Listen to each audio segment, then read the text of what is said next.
Welcome back. This time we're talking about NBC's Timeless, Season 2, Episode 2, The Darlington 500.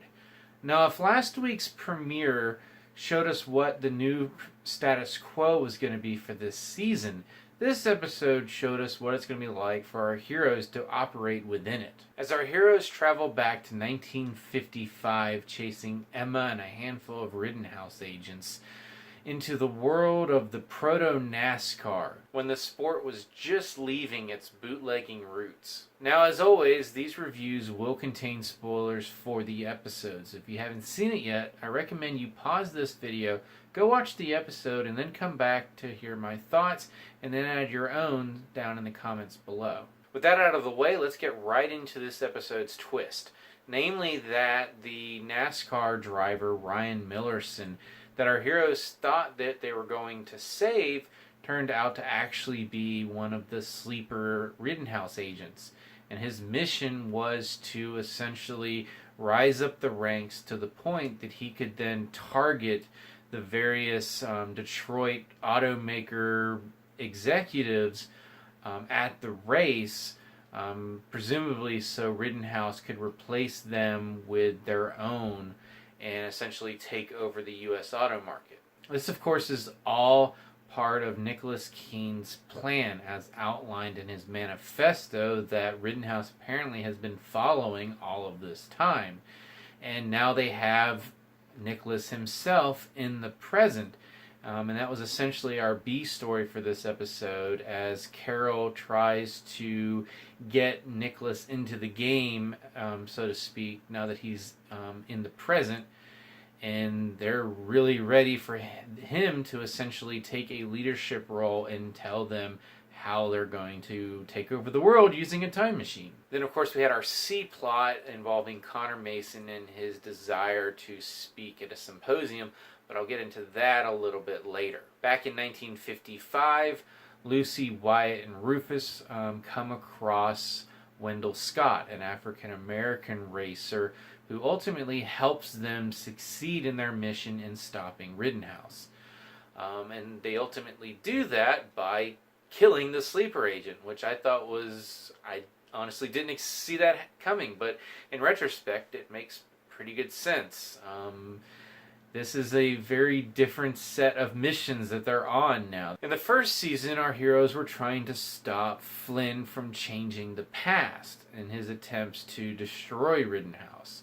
Now, Rittenhouse has been able to plant these various sleeper agents throughout time, and now our heroes have to go find them and eliminate them. It's more of a kill mission than a rescue mission. And that brings me to something I forgot to discuss in my review of the season premiere, namely the fact that Rittenhouse, while our heroes were attempting to fix the lifeboat, were able to make 10 trips back in time. Apparently at least a few of those involved eliminating Lucy's sister, again if we are to believe Emma and her boast there. But the remaining were to plant these sleeper agents. And any changes that they made to the past, our heroes are not aware of. In the first season, pretty much any time the past was being changed, our heroes were back in the past with Flynn, so they retained their memories of the original timeline. Here, there were 10 trips made while our heroes were in the present, therefore they have no idea that their memories have been changed. As we saw in this episode where Wyatt remembers growing up with this NASCAR driver being one of his heroes and had a full life, and that's actually a really interesting element to this story. Rittenhouse sends this agent back to sometime prior to 1955 so he can build up a career to the point that in 1955 he can do this mission. The act of sending him back in time changed the past, and then the rest of the Rittenhouse agents went back to the present. And until they went back in time to essentially activate him, he actually lived a full life. As we hear in Wyatt's memories, he went on to win the Daytona 500. I think it was a Daytona 500 in like 1963. So he had a full life. So in that life, his wife, who was pregnant in this episode, presumably gave birth. He had a family, had an entire life that lasted decades beyond 1955. But of course, he doesn't know that in 1955. He just knows that he has been activated and he's essentially about to go on a suicide mission. And based on what Emma says, he always knew it was going to be a suicide mission. But just from a storytelling angle, it's just fascinating that by sending him back in time, they basically created this decades-long life that was then eliminated by their meddling and putting him on the mission, and ultimately our heroes killing him to stop him from fulfilling his mission. But that's just fascinating, and it's something I really hope that they acknowledge and discuss a little bit as they go after more of these sleeper agents, because that's just from storytelling angle, that's just something you could have a lot of fun with. And while we're on the subject of Ryan Millerson's wife, I guess it makes sense, but it was just rather shocking to see her essentially crying over her husband's dead body. And then our hero is basically having to run away when Emma starts shooting at them. And we never see her again in the rest of the episode. We don't know what actually happened to her. Did Emma kill her? Did she end up living a modified version of what would have been her life had her husband not been killed at that point? Again, I'm curious, and I'm wondering if they'll ever go back to it. Probably not, but I'm curious nonetheless. And while we're talking about the main storyline, the only reason our heroes even knew to look for Ryan Millerson was because Flynn remembered seeing his name in some Rittenhouse documents that he got from an agent that he had killed. I did find it quite convenient that name just happened to be in his memory banks. But they're definitely playing up the idea that eventually our heroes are going to have to team up with Flynn during this season. And we'll see how well he trusts Lucy at that point, because it really wasn't her fault. I mean, she was not setting him up, although Flynn, at least at the end of the last season, believed that she did. But the fact that he will only speak to her at least makes me think that he may not completely believe that she was in on it. Although that didn't stop him from getting the dig into her about her mother and how she never realized that she was actually Rittenhouse. I would assume that Flynn didn't know that either until it was revealed during the interrogation that Agent Christopher mentioned, because I'm pretty sure he would have mentioned that before now.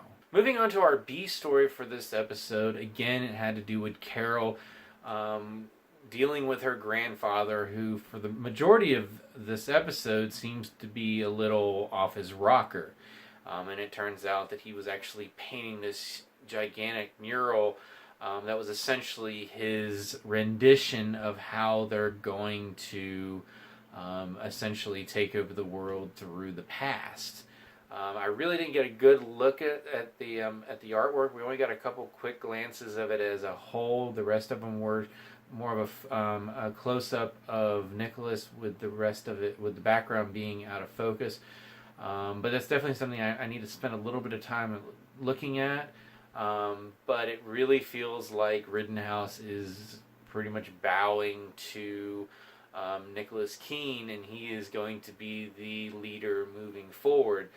Because even Emma, who didn't seem to be entirely on board with just throwing everything to Nicholas, seemed to pretty much be like, all right, I'm on board, when she got to see what he had painted at the end. And his speech at the end, talking about chipping away at the rock around the statue that is the humanity at its best, definitely had a lot of eugenics vibes going on. So exactly how much is going to be left after the rest of the rock is stripped away, and exactly how they're going to go about doing that, I didn't get I did get warm and fuzzies from anything that he said in that. So yeah, this is going to be interesting. Speaking of interesting, I also thought Carol's expression as he was saying these things didn't seem like she was entirely on board like Emma and the rest of them were. She may be a Rittenhouse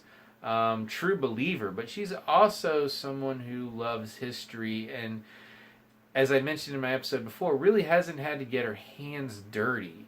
Rittenhouse definitely has some pretty nasty philosophies, but if they really are going to try to go the true eugenics route, where they're just essentially going to wipe out all the undesirables rather than just rule them, I'd be curious to see if she may change flags before this season's out. I'm curious to see where they go with that. But that expression definitely didn't seem like she was entirely on board. And speaking of not being on board with the those in charge, Connor Mason's storyline really didn't have a lot of screen time, but he was definitely not a happy camper at the end of this episode. Agent Christopher should really read more comic books, because I don't have enough fingers or toes to count the number of villains whose origin stories essentially started out as humiliated geniuses. Because Connor was not just ripped away from making a speech, he was humiliated. He looked livid when he got back to the facility. I really don't know where they're going to go with him this season. He seems to be kind of floundering with the death of many of his employees, and really doesn't seem to have an anchor to him right now. I don't expect him to join Rittenhouse because they are responsible for all of those deaths. But I really don't know where they're going with him yet. He's definitely going to be a wild card, I think, in this season. And the last thing I do want to discuss briefly is Jaya, speaking of wild cards. Her time sickness, as I'm calling it, definitely seems to be not getting any better. And for just the second time, we really got to see her point of view during one of these episodes. We got to see that in the season finale, where it appeared that she was seeing into the past as the bridge was being constructed outside her hospital room. But this time she had an episode and saw a burn on Rufus's hand. And I'll be completely honest, I never even connected that when Rufus got burned later in the episode trying to fix the car. It was only at the end when she notices it and really starts freaking out about it that I put two and two together.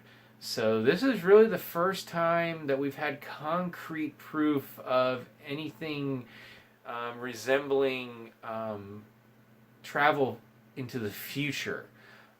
We did get Flynn's comment at the end of last season in reference to Lucy's notebook about how she was much more mature when she gave that to him, inferring that he got that from a future version of Lucy. That has yet to be confirmed, and the notebook has not played any kind of role thus far in this season. But I'm curious to see how they go back to that, because I can't imagine they're going to throw that kind of moment out there and not go back. But with Jaya, at least, it looks like now we have concrete evidence that she's having some kind of precognition ability along with whatever these episodes are that she's having. So those are my thoughts for this second episode of Season 2. I'm still enjoying the show, having a lot of fun trying to dissect everything. As always, please let me know what your thoughts are down below. If you have any other theories that I didn't mention, or if you have some ideas that might change my mind on some of the things I talked about, definitely want to hear from you. As always, you can subscribe to my channel, check out some of my other TV and movie reviews, and until next time, don't mess with another man's engine.